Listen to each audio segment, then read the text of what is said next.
The Doctor. In the TARDIS. Next stop, everywhere.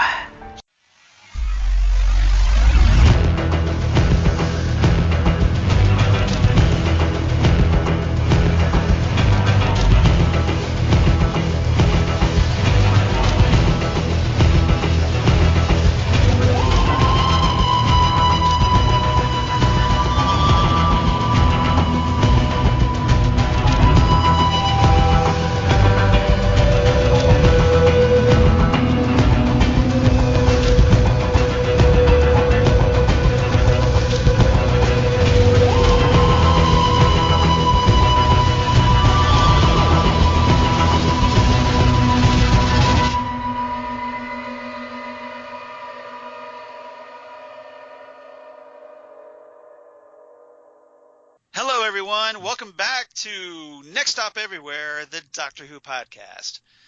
I'm Charles Skaggs, back in the TARDIS once again, ready to talk some classic Doctor Who with my partner in time, who's back as well. Welcome back, Jesse Jackson. Thanks, Charles. You're always so kind. I want to start out the episode telling everyone, both our listeners and everyone who stepped up to be the special guest companions. You guys have done a great job. It has been so much fun listening to everyone talk about. Yeah, they have classed up the joint with you and I, kind of doing the best we can. Yeah, so it's been really nice.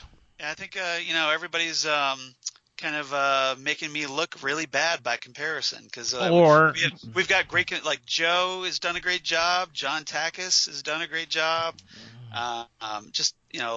We've had Christine Peruski, we've had all kinds of people, Lee Leonard, and just all kinds of people. Phil, Fred Firestein. Yeah. So. Well, what's nice, Charles, is some of the names that we're hearing from are people we've never heard of before. They've never given us feedback, and so it's nice to know that we know there's listeners out there that don't come back and talk about it, but to hear them, sharing their love of Doctor Who, sharing their love of the podcast has been really great. And a certain co-host, I'm looking at you, just posted a wonderful spreadsheet of showing all the episodes we've talked about, but all the episodes we haven't talked about, to kind of give people a guidance of, if they want to request some episodes exactly. to talk about. So what I did, for those who aren't aware of it, on our Facebook page and also on our Twitter,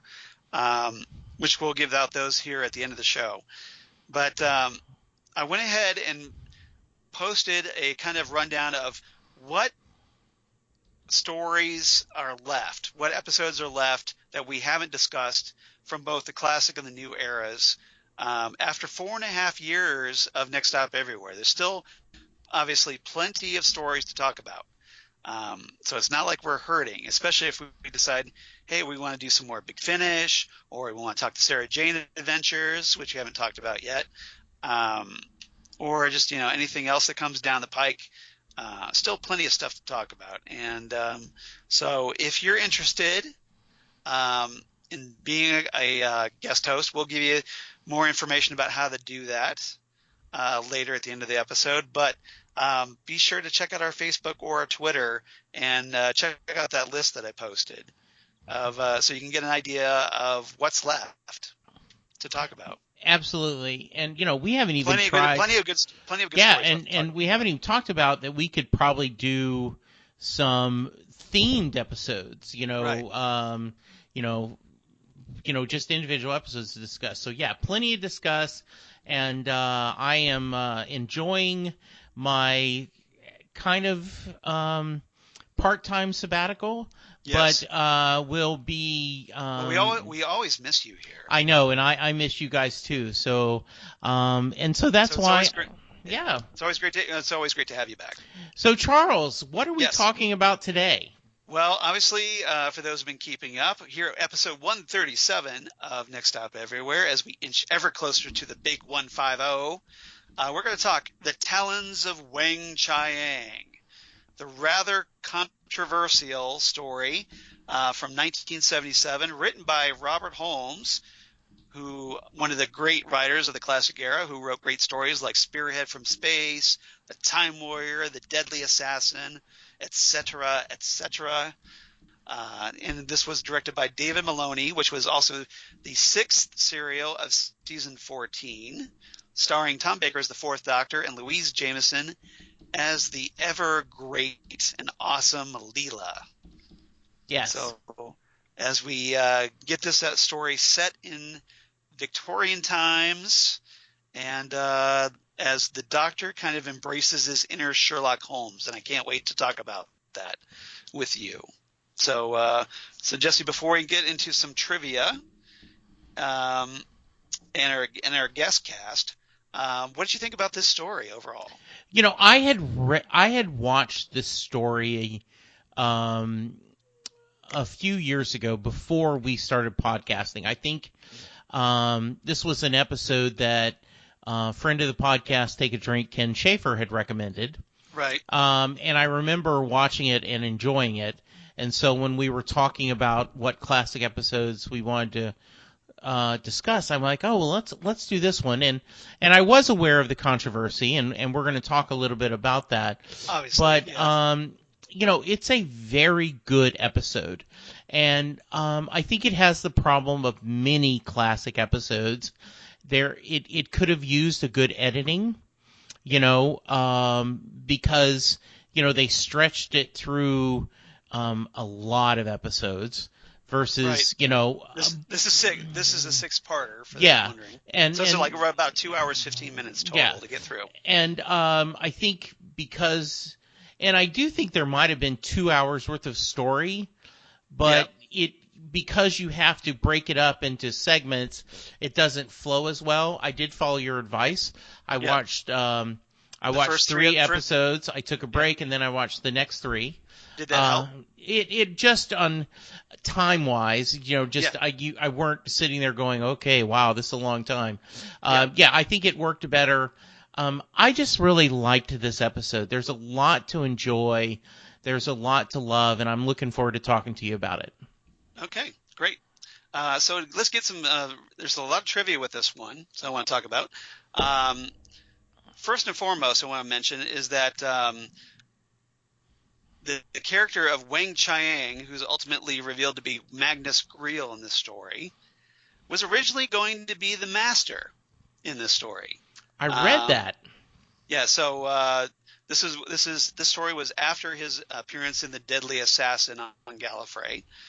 But because that was this only appearance until the very end that Tom Baker's Doctor ran into the Master until the Keeper of Traken. And so I'm kind of surprised that this wasn't a Master episode. But apparently producer Philip Hinchcliffe changed it because he didn't want to have the Master revealed as the secret villain twice in the same season. And I think that's a good decision. I mean, I would have liked it. It's been done before because I mean the Master is all over the Jon Pertwee era. Yeah. And features like several episodes of Peter Davison's era, including like twice in one season. Yeah.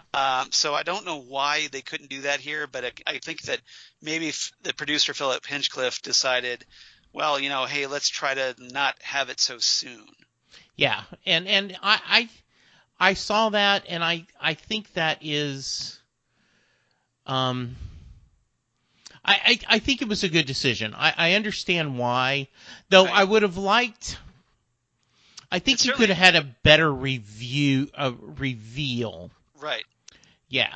It would have given the story, I think, a little bit more impact had it been the Master. And there are clues in the story that still, kind of focus on the original plan. Yes. We have that time cabinet, which of course, is like easily a substitute for the TARDIS, the Master's TARDIS. Yeah. And we have Greel referring to Leela as, quote, the first morsel to feed my regeneration, unquote. Yeah. So there is actually a regeneration reference that Magnus Greel made that easily could have been attributed to the Master. Yeah. So yeah, I mean, obviously it worked just fine without the Master, but I think it would have had a little bit more impact with him. Yeah, I agree. All right, but still work just fine without him. Mm-hmm. Now, as I mentioned, if you're a Sherlock Holmes fan, as I am, you had to be geeking out pretty hard over this story. Absolutely. It's set during the Victorian era, which is right when Sherlock Holmes was set, and it definitely has that feel to it, and it's kind of interesting because Tom Baker actually played Sherlock Holmes in a Sherlock Holmes TV movie later on. Mm-hmm. So he's obviously has that voice to kind of pull off Holmes a little bit, Yes. even though he's got that big, Tom Baker fro going on. But he looks like obviously he could carry it off, and has the demeanor and the acting ability to pull it off. Yeah, and I shared this before we hit record. I did a search because as I'm watching this, I'm going, he doesn't have a scarf on. Right. And I'm like, wow, I wonder how often that happened. And if you do a little Googling, Yep. this is the only episode in, at least according to the internet, and that's Right. never wrong, No, that never. Tom Baker played the Doctor without the scarf. Yeah, I can't remember any of the story right off the bat. Anyway. Yeah. I mean, there's been points where he's taken off the scarf. Yeah. But it's been in there somewhere during the story. Exactly. Yeah. Yep. All right. So, like I said, if you're a Sherlock Holmes geek, this is right up your alley because there's all kinds of Sherlock Holmes in-joke references or little nods, at least to the not so much in-jokes, but also just nods to Sherlock Holmes. We have the Doctor wearing an Inverness cape and a deerstalker hat, which of course was the characteristic apparel of the movie versions of Sherlock Holmes. Yes. Particularly if you're fan of the Basil Rathbone Sherlock Holmes like I am. Yeah. The name of Professor Litefoot's housekeeper is Mrs. Hudson, which of course is the name of Holmes's housekeeper at 221B Baker Street. And we had the giant rat, the rather dubious giant rat, is a reference to the Sir Arthur Conan Doyle story, The Adventure of the Sussex Vampire, where Holmes mentions, quote, the giant rat of Sumatra, a story for which the world is not yet prepared. We never got that story. But obviously that's a reference to that. That was teased. At one point, of course, Tom Baker says, "Elementary, my dear Lightfoot," which, of course, is a nod to Elementary, my dear Watson, and kind of emphasizes the fact that kind of Professor Lightfoot essentially serves the role of John Watson in the story. Yes, he does. To Tom Baker's Sherlock Holmes. And, of course, that was used in a lot of Hollywood adaptations of Sherlock Holmes, even though Holmes never actually spoke those words. No. In the stories by Sir Arthur Conan Doyle. And I know this probably isn't true. Right. But this came out in 1977. Yes. Princess Bride was published just before Star Wars came out. Yeah. Princess Bride was published originally in 1973. Mm-hmm. And so there is, in the swamps of fire, the rodents of, unusual size. Yeah. I'm in my heart of hearts, right. I'm going to believe this is that Robert Holmes was a fan of The Princess Bride and kind of threw that in there just as a kind of wink. But I don't know. I mean, probably not. That giant rat of Sumatra, I have to think is a Sherlock Holmes reference. I think both. I think he was doing a double shot of right. of geekness. Yeah, as opposed to the rodents of unusual size. Yes.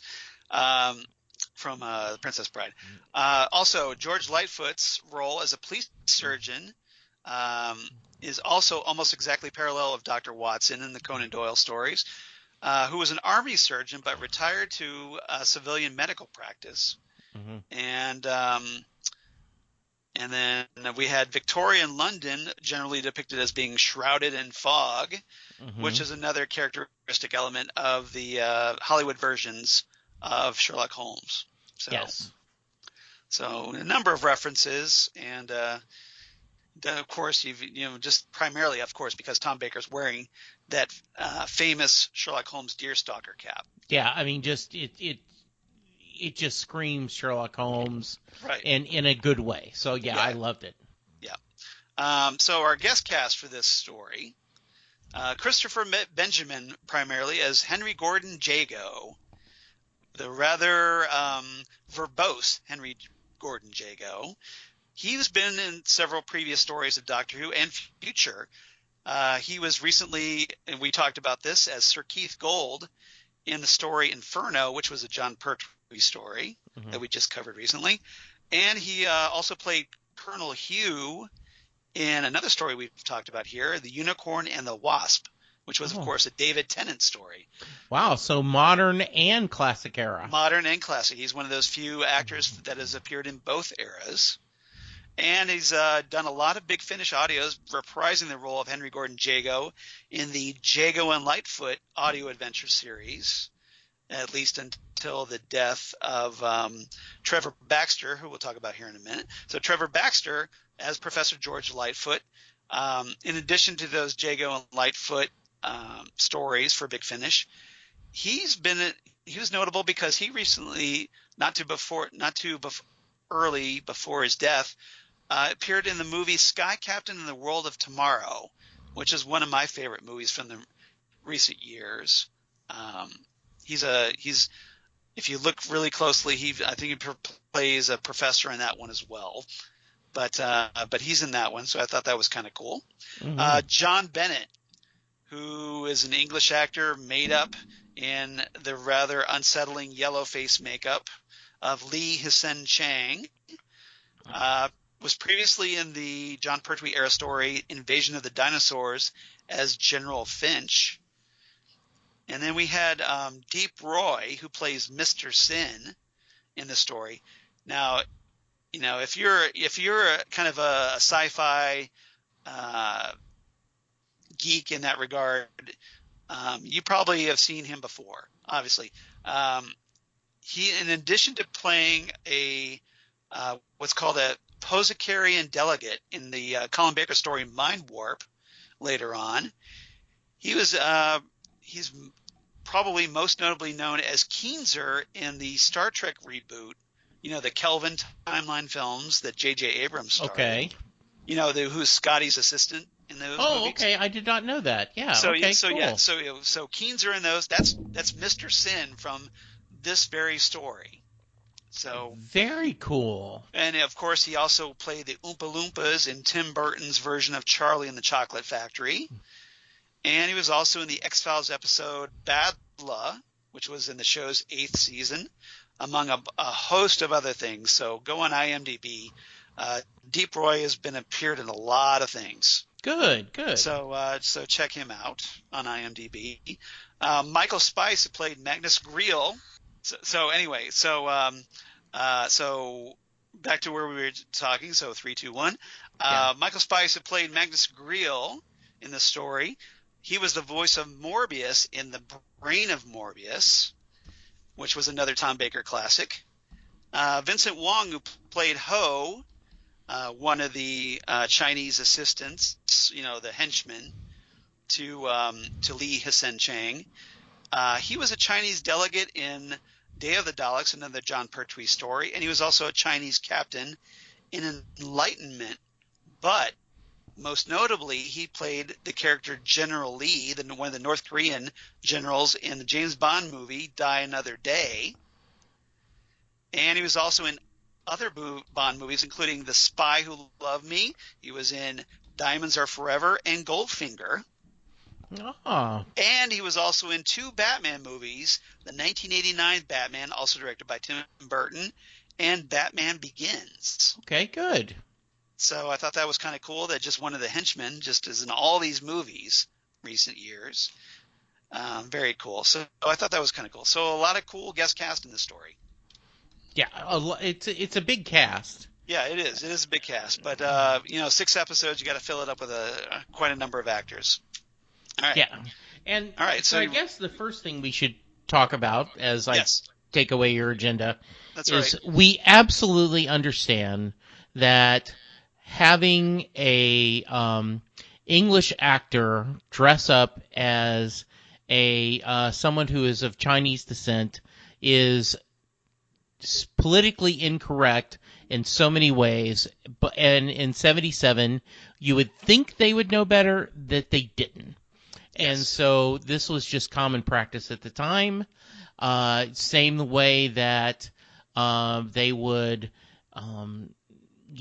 people would pretend to be Native Americans in old Westerns. This is just something that people did. And we certainly do not support that, but that doesn't mean, understanding the context, we can still discuss the episode. Don't you agree? Yeah, I mean, we just might as well address this right off the bat. So, yeah, we have to kind of keep in mind. I know that this obviously makes a lot of people understandably uncomfortable. Yeah, but we do need to keep in mind this was 1977. Right. Things were dumber then. We weren't as self-aware then. Exactly. And, so, yes, it happened. I don't think it's an excuse to kind of completely boycott this episode. And the reason I think this is because, for one thing, Lee Chang, he's not portrayed as a stereotype. Yeah, even though it's a white actor and he's made up to look Asian. He doesn't have like the big buck teeth. He doesn't have the little glasses, and he doesn't run around with like a camera or whatever, and talk all sing song all the time. Then that horrible stereotype. Yeah, and I also, there's even a point where he makes a joke about, oh, we all look alike. Right. And and the doctor, oh, are you Chinese? There is some self-awareness, and right. I agree with you, Charles. There was that one uncomfortable line where he's like, Lee Chang is on stage and he's got the cabinet, and the doctor walks out of the cabinet and he says this line like, one of us is yellow. Yeah. But yeah, so it's just, there is that uncomfortableness, and we do want to acknowledge it, and we obviously we don't support it. And it does seem really, especially looking back 40 years later, it's like, okay, you had Asian actors as the henchmen. Mm-hmm. Why couldn't you get an Asian actor as Lee Chang? Yeah, and some of the other criticisms was that, they were all plays as henchmen or, right. People of low social standings.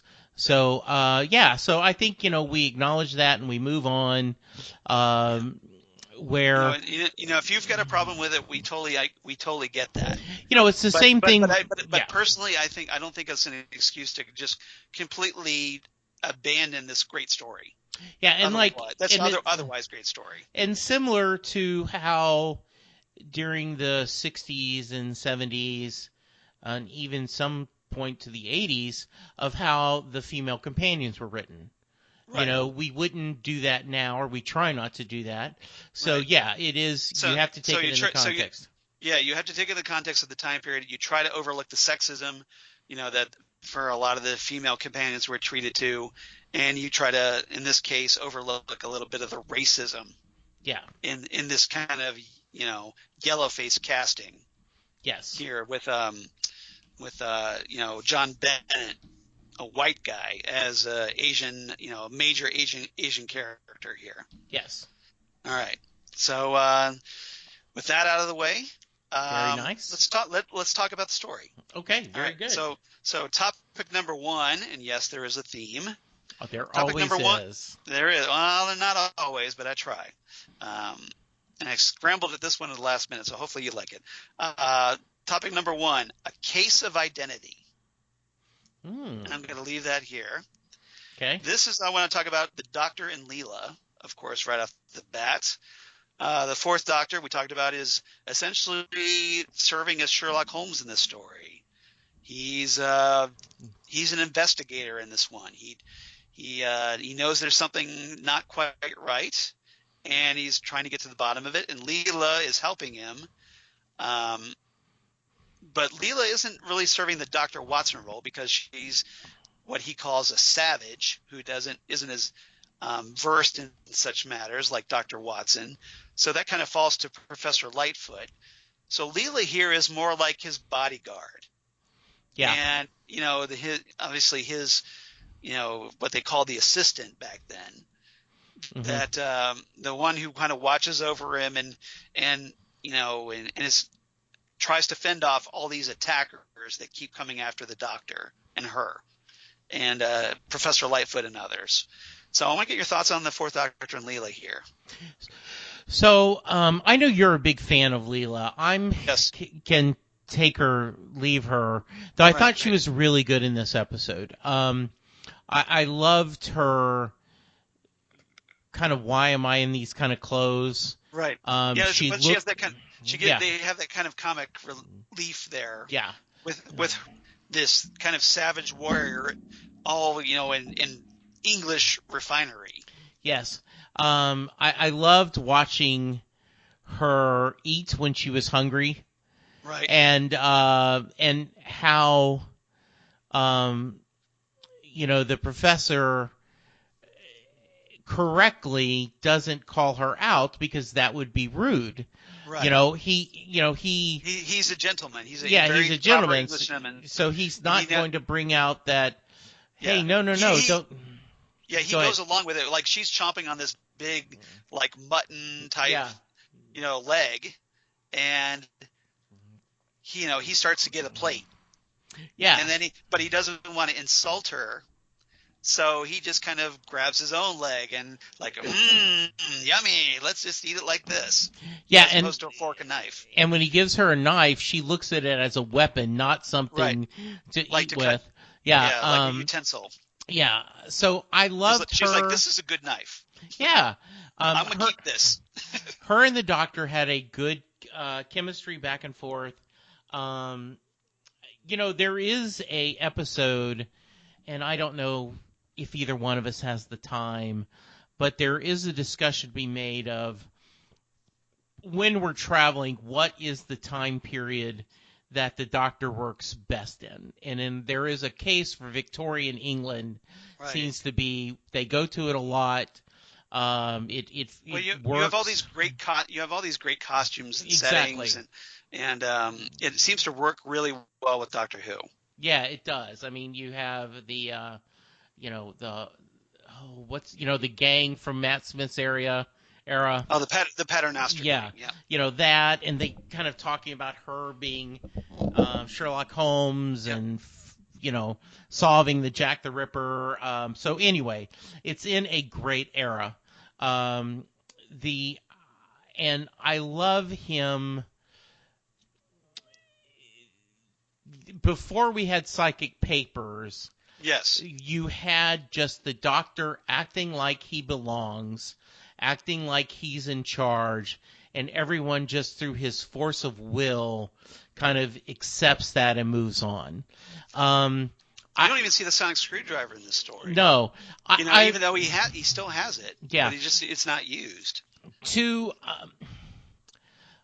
I like the sonic paper. I mean, I like the psychic paper a little bit just to kind of explain why they're willing to follow him along, but it was kind of charming that nope, he just barrels in and they're like, okay, you seem to know what you're doing. Maybe we should listen to you.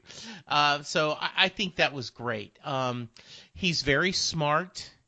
There are some great scenes, like when he's attending the magic show and they're going to, magically shoot through one card and he takes the deck closer to him. Like, oh, yeah, I'm not afraid.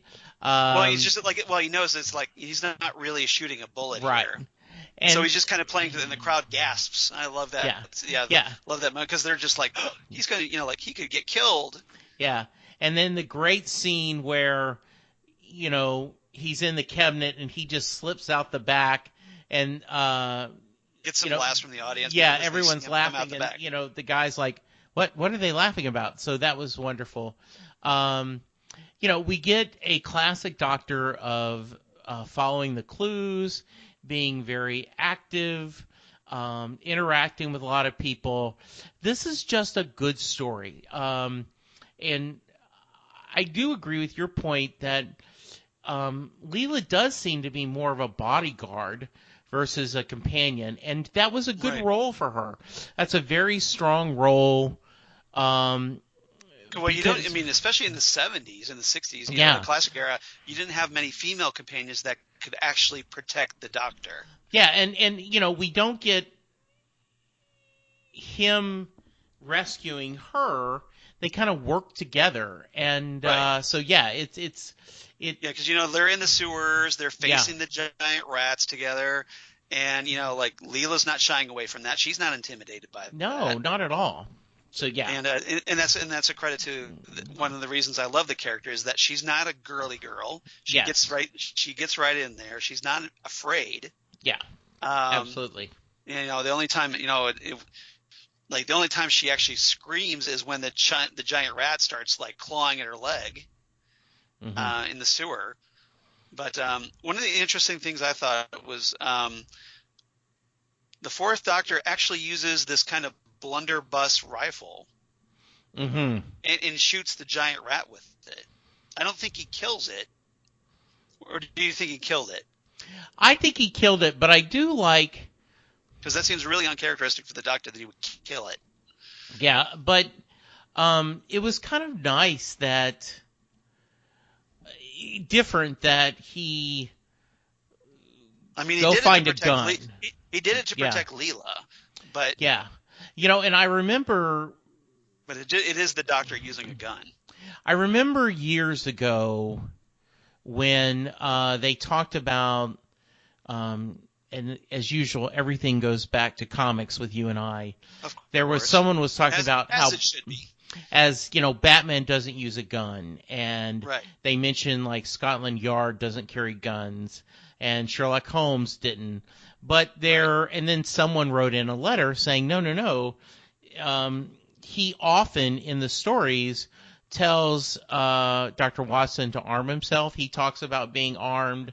So I think this was, I think it was very much of the era. Open to interpretation. Absolutely. And I do think it isn't like he was hurting himself or going to hurt somebody. This was, he was worried that because of the way these are mutant rats, that they would be dangerous. Yeah. Good. And you talked about Leela and Professor Litefoot. I really love those two together. I thought they had great chemistry. Oh, great! And it was a great decision to pair those two. And Litefoot was so good because, you know, he, instead of just being appalled by her, he just goes right along with it. He's almost kind of like trying to like the Doctor does. You know, the Doctor's kind of does this like, oh, I need to educate her, kind of, you know, like the whole My Fair Lady thing. And Litefoot kind of does that as well with her. Yeah. And it makes for some fun scenes, I think. Yeah, I thought it was really well done. He does seem to, the interactions back and forth, I like them a lot. You know, I think we're going to talk about the interactions between the other characters. Yes. But yeah, the Doctor and Leah, this gets us right off start. Yeah, and Tom Baker is obviously very commanding, and you know, especially when he's trying to be like a Sherlock Holmes version of the Doctor here. Absolutely. And he does a great job. All right, topic number 2, the Valley of Fear. Ah, very nice. Which almost sounds like it could be a Doctor Who's story title. But, yes, it could. You know, the Valley of Fear. But this is, I want to talk about Jago and Litefoot. So, first off, great names. Yes. Yeah, and Henry Gordon Jago, and who's this big, over-the-top theatrical stage person and entertainer, and then we have Professor George Litefoot, you know, the scientist, you know, the thinker, and you know, the kind of the guy who does the autopsies and whatnot, and pairing these two together, they have such great chemistry, as we find out, especially toward the end of the story. Yeah, the last half of the story. When they and finally meet. you talked about it when we discussed this, that Yes. because they were so popular, Yeah. they actually talked Big about Finish. making Yeah. a spin-off, and then Big Finish did. Yes. Great chemistry between the two. Jago, a little bit arrogant, but at the same time, a blustering, Yes. but not a total fool. He wasn't obnoxious. He was No, just like, no. he's just kind of like a little like, hyperbolic, I guess is the big Yeah. word for him. He's that showman. He's over the top. He's putting on this act. Yes. And And it's I only like that. and it's only kind of when he gets partnered with Lightfoot that Jago gets revealed for the real Jago. Yes. He admits, like, there's this great moment, and I love this and it's a credit to Robert Holmes as a writer, because he actually make you care not just about the Doctor and Leela, he's making you care about the supporting characters in this story. And Jago and Lightfoot are such good supporting characters in this story. They are, Charles. You really care about them, and especially because you had two great actors pulling off the great dialogue and the acting, and just it all comes together. But I love the scene. I love the scene where Jago and Lightfoot are locked up, and Jago kind of admits that he's a bit of a coward to Lightfoot. Like the whole facade, that whole acting facade gets stripped away, and he's kind of like, admitting to it. And Lightfoot, instead of being like, just revulsed or whatever, like, oh, I'm paired with this sniveling coward, he's very understanding and supportive. And he goes, look, like everybody gets afraid. Yeah. And it just showed, like, why these two, like, they get this friendship, that carries into Big Finish audios. And, and especially like when you hear, like, when they get paired in Colin Baker Big Finish audios with the Sixth Doctor, that, they have this great friendship, and it just, this is the foundation of that. I liked their interactions together. I liked the way they talked about each other. I do agree with that interaction where, I'm admitting to myself and his friend, they become friends very quickly, and he says it's okay. They had a lot of support for each other, a lot of support for the Doctor. Right. Immediately both of them became fans of the Doctor and believe in the Doctor. Yeah. So, great stuff. Henry Gordon Jago's all like convinced, like, well, the Doctor's this great policeman, this great detective. Well, the police, like, they end up he's taking their top credit. man. And, like, he takes credit. He doesn't want the credit. I'm helping with the investigation. Yes, absolutely. So I love that. And, and even from the beginning, where Jago is talking to the magician, when he's talking to the underlings, about, we'll go back, there's nothing going on in the basement. Just a very, very likable. And, boy, he has that cigar going all the time. Yeah, I mean, it's this great prop, and it kind of, like, accentuates his character. Yes. Like, hey, he's this cigar chomping, blowhard. Yes. And, absolutely. But it makes him more over the top and theatrical, I think. Oh, I love him. Yeah. Yeah, and I love the scene where Jago and Lightfoot are locked up, and they're kind of like resigning themselves. Like, Lightfoot makes this comment, like, I don't know how we're going to get out of this one. I think we're going to die. Mm-hmm. And then they figure out the dumbwaiter to get out, using the dumbwaiter to get out. So they're very resourceful. They figure out how to escape. They didn't need the Doctor rescuing them. Yes. Unfortunately, it just turned out that once they got out and realized where they were, they end up getting cornered again. But they got themselves out of that one predicament. They were at least resourceful enough to do that. And absolutely. Which is more than you could say for a lot of supporting characters on Doctor Who. Yeah. Yeah. So, and Christopher Benjamin, Trevor Baxter, great actors. They do superb in this. All right. Anything else about Jago and Lightfoot before we move on? Nope. I'm ready. All right, topic number 3, the final problem. So we had a case of identity, the valley of fear, and the final problem, which, as you could probably guess, are all titles referring to Sherlock Holmes story titles Yes, I would by have Sir guessed Arthur that. Conan Doyle. Yes. Yes. So apropos, of course, for the story, because how often do we get to talk about Sherlock Holmes on a Doctor Who podcast? Exactly. All right, so I couldn't resist, especially being a Sherlock Holmes geek myself. Mm-hmm. So here I want to talk about Lee Hsien-Chang, his master Weng-Chiang, a.k.a. Magnus Greel, and the rather porcine Mr. Sin, Yes. if you're familiar with that adjective. So, so what do you think about these characters? I think it's a good it's a good story. I would have liked a little bit of tightening up, just because it took a little too long to get where we were going. Right. The whole idea is that we have the Chang, and we have the whole Mr. Sin, plus we have the guy hiding, which is kind of very Phantom of the Opera-ish. Right. Yeah. That's, Magnus Greel, who's who was posing as Weng-Chiang. Yeah. Yeah. I think I would have liked a little more tightening up of that storyline. It moves along.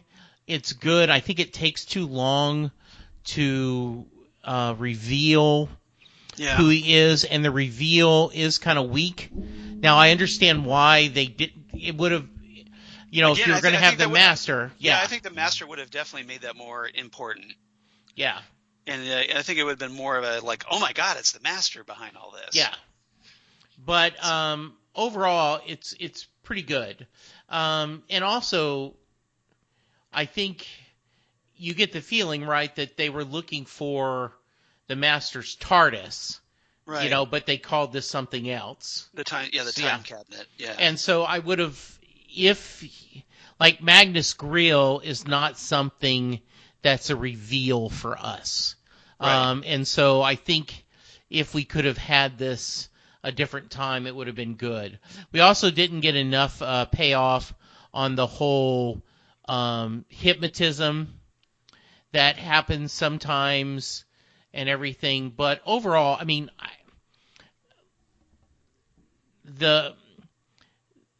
in my opinion, the villain is the weakest part of the story. Okay. But it's not a total weak. It just, right. I would have liked a little more payoff and done. But yeah, the journey itself and the mystery itself is really good. Yeah. So what we have here is we have Lee Hsien-Chang, who is essentially as we find out, we think he's the bad guy. Turns out he's the henchman to the bad guy, whose job it is to kind of like get all these girls. I don't know why they all had to be girls, but and essentially put them in there as this kind of way to kind of feed Magnus Greel this energy to keep alive. Yeah, we did. And so he's feeding off their life forces essentially. Yeah, we did not get a good payoff in that, did we? Yeah, we didn't. I mean, it's kind of anticlimactic a little bit, but horrible yellowface makeup aside, I think John Bennett was a really good character as Lee Hsien-Chang. He starts off as like this very Fu Manchu like yellow peril villain, and then he's ultimately revealed to kind of like, he's in the same predicament as the Chinese henchmen that work for him. Yes. He's in servitude here. And, it ultimately leads to his doom. It does. And, there's that,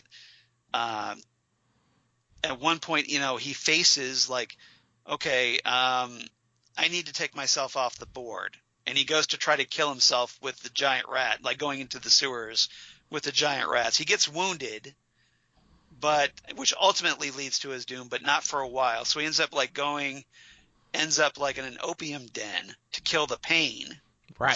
from the wounds, and that's where he has this kind of final confrontation with the doctor, and he's all like, well, like, okay, I see my ancestors, I'm going to join them now. Like, it's almost like a relief to him, like I'm free from this finally. I can die, I'm going to die, but at least I'm free from Greel and what he's done and what he's made me do.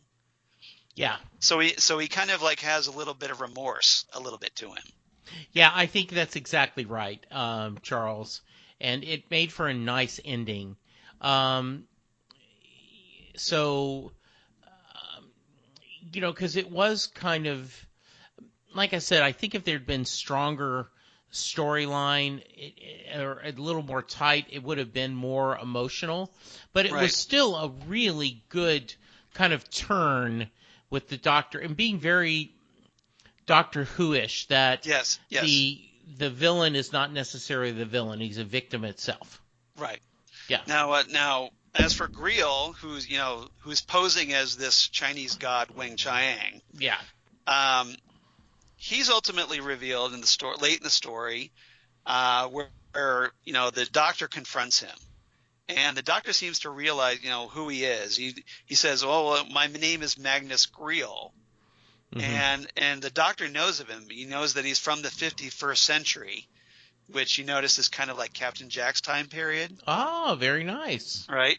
And he's a war criminal, and he's apparently responsible for like over 100,000 deaths. So this guy's like a guy who committed genocide, essentially. Okay. And he's called what was called the Butcher of Brisbane, as in Brisbane, Australia. Mm-hmm. And that's interesting because that story actually becomes the title, of a Magnus Greel sequel in Big Finish Audio Oh, nice. during that's set in the Peter Davison era, because Tegan Jovenka, the Australian companion, so they kind of factored that in. And good. So we get to kind of get the story of how he became the Butcher of Brisbane. So if you're curious about that, there's another Big Finish for audio story for that as well. Okay. The Butcher of Brisbane. And so the Doctor, of course, realizes, okay, this guy is bad news right from the start. He knows he's a horrible person. He has no redeeming qualities. So he doesn't really feel any compunction about letting him die. Mm-hmm. He just wants his threat stopped. And apparently, as part of his plan, he gets Mr. Sin, who, as we find out, was this like weird kind of hybrid thing that was like has the brain of a pig that's in a robot body that looks human. Yeah. Like a little person. But Mr. Sin is essentially posing as Lee Hsien Chang's ventriloquist dummy on stage. I didn't get that as very much. I didn't think that was a very good payoff. Yeah. But you did get this kind of creepy, creepy ventriloquist doll that walks around and kills people with a knife. Mm-hmm. So if you're, like all those kind of creepy homicidal dolls, right, like Chucky or what have you. Yeah. Mr. Sin kind of falls in that category a little bit. Absolutely. So there's like a little bit of horror with him. And then, it's funny because like at the end, he gets a hold of this laser beam contraption hidden inside this statue of a dragon, Chinese dragon. Right. And he's firing these laser beams, and he's like, he doesn't care who he hits. He's shooting like Lee Hsien Chang's henchmen, killing them, even though they're on his side. He just goes off in this like, I'm gonna kill everybody type thing. And he's laughing, and just turns out to be just this homicidal creature. Mm-hmm. But and the Doctor ends up disabling him, of course, by ripping out his battery pack or what have you. Right. And ends the threat. But I thought it was interesting. Yeah, again, and I think this bears repeating. I think it would have had more weight if it had been the Master. Yeah. It wouldn't have felt as, because you're just like Magnus Greel. Okay, who's this guy? We're just finding about him now. So we don't have as much emotional investment in him. And I also think it would have been maybe if we had learned about him at the beginning and then the reveal. Well, and I think also what would have been interesting is if Mr. Sim had actually been the manipulator. That it's actually the ventriloquist dummy behind it all. Yeah, which is, something. Right, that would have been a nice twist. Yes. Yeah, we've seen that in Batman. But I think that would have been. That's what I thought it was going to be when I was. Like you're talking like the ventriloquist and Scarface. Yes, absolutely. In Batman comics, yeah. Yes. All right. Good. Anything else about these characters? Nope. Good stuff. Right. Good stuff. All right. So, what's your favorite lines of the episode? So I got a couple. Okay. Why don't you go ahead first? One, I love when the doctor says, "Eureka is Greek for this bath is too hot." Yes. I just love that. Because you picture somebody like dipping their toe in and going, "Eureka!" Yes. Yeah. That was good. I like this exchange between Leela and the doctor, where Leela goes, "These clothes are ridiculous. Why must I wear them?" And the doctor replies, "Because you can't go around walking around Victorian London in skins. You'll frighten the horses." Yeah, I like that one. The other thing that was interesting is... forget the people. You're going to scare the horses. Exactly. Now, I don't know if I necessarily agree with this statement, but I thought it was funny. The doctor says, "Never trust a man with dirty fingernails." Yeah. I thought that was really referring, nice. Of course, to Magnus Greel, who's got like these... Yes. Like super long Lee press-ons, yes. like he hasn't been trimming his fingernails in 2,000 years or what have you. Yeah. All right. Not very hygienic, needless to say. I like a line between Casey, the Irish stage helper, and Henry Gordon Jago, where they're talking about Jago's importance in the theater, and he goes, "But you don't do anything, Mr. Jago." And Henry Gordon Jago says, I announce the acts. I count the tickets. I smile at people. You have no idea the strain it puts on a fellow." Yeah, I like that a lot. I thought that was really well done. That kind of summed up Jago to a T right there. Absolutely. There's a great line exchange between the doctor and Leela, where the doctor goes, he's explaining something. He goes, "Ha, do you know what this is?" And Leela's like, "You asked me so that you can tell me." Yes, I am so glad you brought that up. And the doctor goes, "Exactly, because that's the role of the companion. She's there, or he is there to basically so that the doctor can act smart and explain stuff to the audience through them." Yeah, I am so glad. I meant to write that down because I smiled so much because and it's also kind of it reminded me of the Matt Smith line. We're like, okay, what's the point of me being brilliant if you guys aren't here to watch me being brilliant? Exactly. Yeah, that's a perfect comparison. Yes. That's a point for you on that one. You. Lastly, I love this exchange between Professor Litefoot and Leela, who we talked about has some great scenes together. It's toward the end where Lightfoot's trying to teach Leela about tea. Yes. And he goes, "And then, for example, I would say, 1 lump or 2, Miss Leela." To which you would reply, "1 will suffice, thank you. Now, do you follow?" And Leela replies, "Supposing I want 2. And Lightfoot goes, "Oh, no. 1 lump for ladies." And Leela goes, "Then why did you ask me?" Absolutely. Well done. So it kind of points out the sexism of the period where, the ladies can decide how much sugar they want in their tea. Absolutely. Exactly. So Leela kind of standing up for the women there. I thought Yay! Yes, very cool. All right, so what's your rating for this one? So I give this, I like this one. I was glad to go back to it. I'm going to give it 8.5 miniature Batmobiles. Yes. Though we have no idea. You want to explain where that came from? Yes. So there is a point where the doctor has to empty his pockets, and that's always fun. He has a yo-yo. I was wondering if you noticed that. And there is the small little toy Batmobile from the TV show. and it was just perfect. It was just, I mean, so Yep. tongue-in-cheek. I just love that. Yeah, it was great. It Yeah. was great. I enjoyed this a little bit more because I mean, this is one of apart from like I said, the controversy. It was kind of regarded as one of the best stories of the classic era. 9 out of 10, unconvincing giant rats. Because giant rat, we haven't talked about that, but essentially, it's one of the low points of the story that this rather cheesy, no pun intended, giant rat. And now they do a good job trying to cover up how bad it looks because it's in the sewers. There's lots of shadows. It's kind of hard to make out what's going on. But what you can make out does not look very good at all. No, it is. It looks like they took a camera and moved it really close to and it's like, oh, see, it's big. Yes, exactly. Yeah, not well, but they. Like they had this stuffed rat, and then for the close-ups of the face, they got a real rat and did a zoom in on it, kind of thing, to make it look like it was live. Yes. But so that's kind of one of those things that you can make if you decide to do a homemade YouTube Doctor Who, your own fan film, I guess. Yeah. Like I said, I think I would have been right up there with 9 if they just had been a little more seamless on the villain.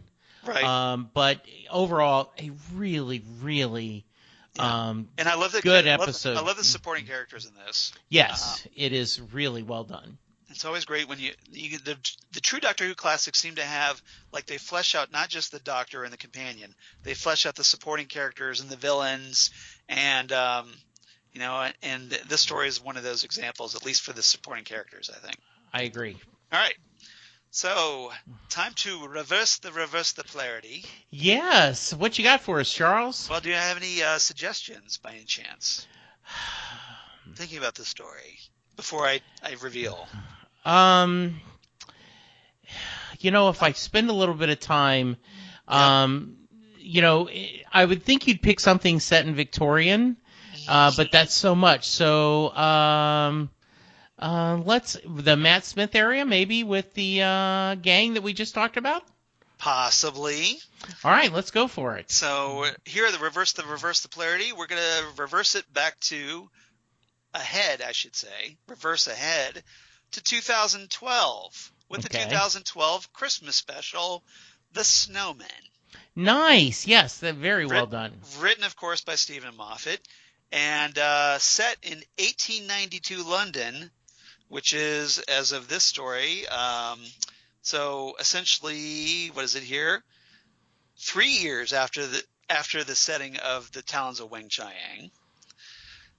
So basically in the ballpark, Victorian England. Written by we have the 11th Doctor, Matt Smith's Doctor, retired from saving people, and he uses his allies Vastra, Jenny, and Strax, the Paternoster gang.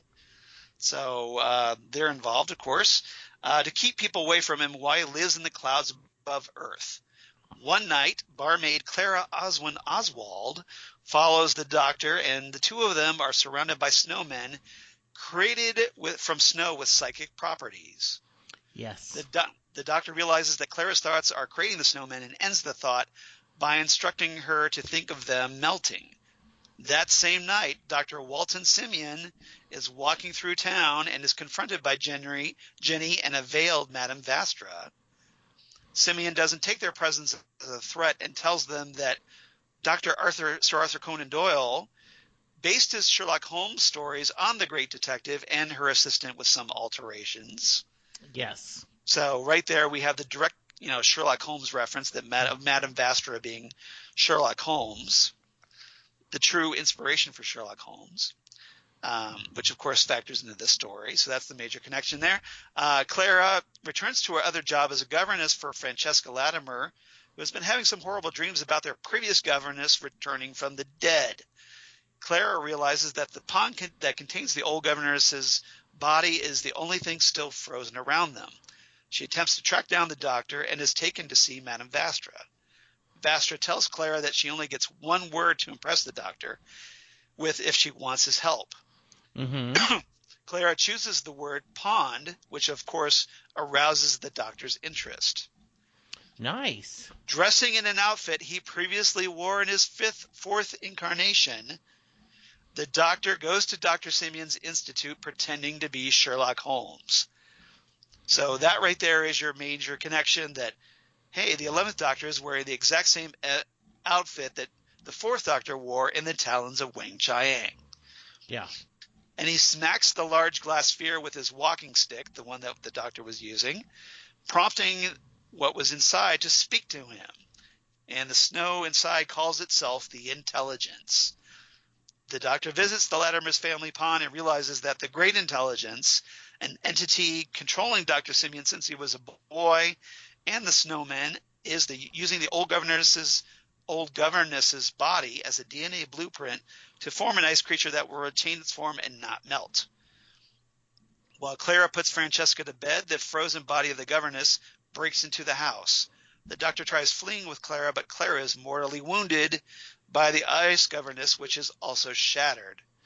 The Doctor tricks Dr. Simeon into opening a tin holding a memory worm inside, which latches onto him. The Doctor states that the Great Intelligence, which has been existing as a mirror of Dr. Simeon's thoughts, will vanish with the erasure of Simeon's memories by the worm. So that's how they're going to get rid of it. Instead, however, the Intelligence takes control of Simeon's body, but the influence of the Great Intelligence quickly wanes, however, and Simeon falls dead. At Clara's funeral, the Doctor reads her full name on her tombstone and realizes she's the same woman as Osmond Oswald, who died on the Daleks' Asylum planet.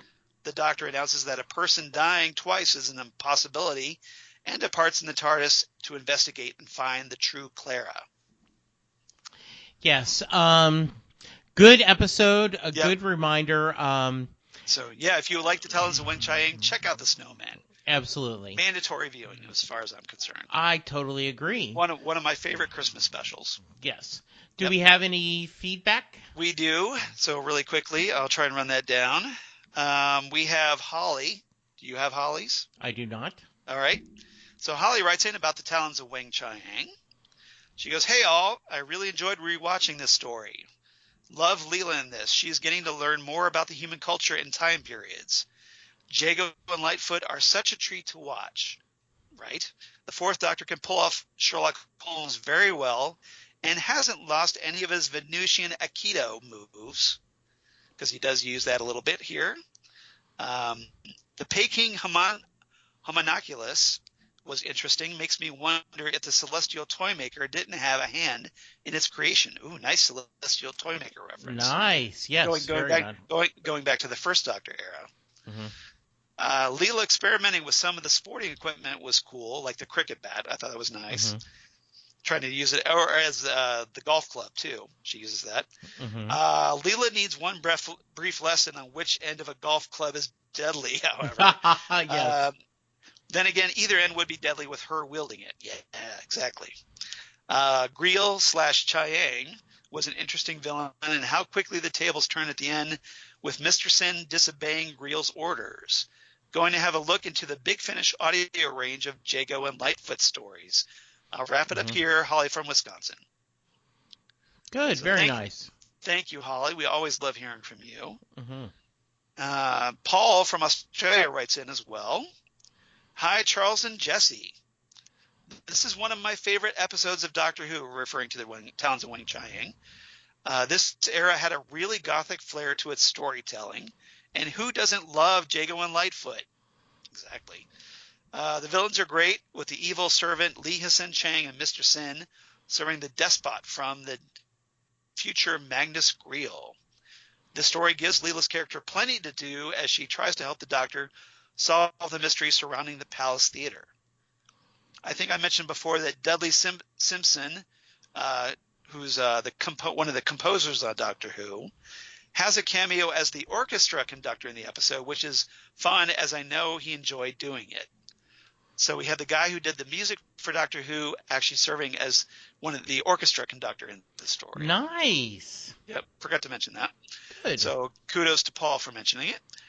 Sending you both my kindest regards as always, Paul. P.S. Are we perhaps going to the Battle of Demons Run next, Charles? Why, yes, Paul. As you've obviously seen my list of what's coming up in Next Stop Everywhere. Because, we'll talk about that here in a minute. But first, if you want to be like Holly and Paul and you want to write into Next Stop Everywhere, we'd love to hear from you. So please drop us a line at nextstopeverywheresmg@gmail.com. That's nextstopeverywheresmg. The SMG is, of course, for Southgate Media Group, @gmail.com. We'd love to hear from you. And you could drop us a line there, too, as well, if you want to fill in as a guest host here on Next Stop Everywhere. We've got some in the works already, but, I'm sure we'll need more for later in the year. So if you want to drop us a line, let us know one of the stories, that I posted on Facebook so that, you can see what's still available. And if one of those grabs your interest, you really want to talk about it, drop me a line, let me know, and I'll hook you up, just like everybody else. Good. Otherwise, you can reach us on Twitter at NextStopSMG. That's at NextStopSMG on Twitter. And then our Next Stop Everywhere, the Doctor Who Podcast Facebook page. Or you can reach us on Instagram at Next Stop Everywhere Podcast. Hopefully we'll get Karen back at some point so that she can help out with that Instagram page, although I try to post stuff there when it's Doctor Who related. Good. So please check us out there and like us and follow us and all that jazz. That we would definitely appreciate it. And also, please go to the Southgate Media Group website and support the Patreon page there, because that helps keep the lights on here at Next Stop Everywhere. Definitely appreciate that as well. And Jesse, where can they reach you on the interwebs? Well, I can be reached at Jesse Jackson DFW on Twitter. I can be found on Facebook, Jesse Jackson in Louisville, Texas. Yes. You can hear Charles and I talk about the DC Universe shows, Teen Titans, and the Titans. Right now we are discussing Doom Patrol. And awesome. If you have not been checking that out, it is a wonderful, just very, very fun series that will get you to think and very entertaining. So I'm loving the journey that Charles and I are going on that. I am still doing Set Listing Bruce. We're in the middle of 40 Days of Springsteen. I'm doing an episode, releasing an episode every day. They're only 2 or 3 minutes long, but they take a Springsteen lyric and we discuss it. And coming up shortly, in the next couple weeks, I'll be talking Game of Thrones final season on the Tuning Into Sci-Fi TV network, the Small Council Matters with Christine is part of that, along with Wendy and Shannon. And Charles, how about you? Well, obviously, at Charles Skaggs on the Twitter machine, at Charles Skaggs on Instagram, Facebook, of course, at Charles Skaggs in Hilliard, Ohio, and my blog of geeky things. Come on. Damn good coffee and hot. Damn good coffee and hot, where I talk about all the stuff we talk about here on Next Stop Everywhere, all kinds of Doctor Who, Torchwood, Sarah Jane Adventures, Big Finish audios, news of my other podcasts that I do for Southgate Media Group, including the aforementioned Titan Talk, the Titans podcast that I do with you, Jesse. And yes, Doom Patrol is awesome. You should all be watching it. Absolutely. Great show. And my other podcast, Ghostwood, the Twin Peaks podcast, they do with Zan Sprouse, wife of comic book artist Chris Sprouse, where we talk about all things Twin Peaks, David Lynch, etc., etc. And we definitely appreciate you checking out those as well, and letting your friends know and sharing those. We definitely appreciate that. So other than that, next time on Next Stop Everywhere, we're going to talk A Good Man Goes to War, as we finally take a break from all these Tom Baker stories we're doing and go back to the modern era and finally talk a Matt Smith story with returning special guest companion Christine Peruski. Yay! So, that Small Council Matters co-host of Jesse's. that he just mentioned. She's coming back. Everybody, of course, remembers Christine from when we all talked the Shakespeare Code and Planet of the Dead from the David Tennant era. Well, just to prove me wrong that, hey, she can talk about more than just David Tennant, we're going to talk a Matt Smith story, and a rather good one, because this is the story that, of course, reveals that River Song is the daughter of Amy and Rory. Spoilers! Dun, dun, dun. Spoilers, Charles. Where's the thing? Where's the dramatic music there? There you go. So, definitely check that out. It's going to be a good one. It's a great story. And, it is a great story. And it's one that kind of gets overlooked a surprising amount, I think, because it's kind of in the middle of the season, but it's an important episode, and I think it's going to be a fun one to talk about. And I'm looking forward to Christine coming back. She's always great here. She is very, very great. Good. Love to have her back. All right, so everybody, anything else before we sign off? You have a quote? No, I am out of the habit of getting a quote, so I was just sitting here going, oh no. So yeah, so we'll move on. All right. So everybody, no quotes aside, come on back to Next Stop Everywhere. We're going to talk A Good Man Goes to War with Christine Peruski. It's going to be fun. So everybody, thank you so much for listening, and thank you for keeping listening. And we'll see you next time right here, Next Stop Everywhere, the Doctor Who podcast. Goodbye, everybody. Bye.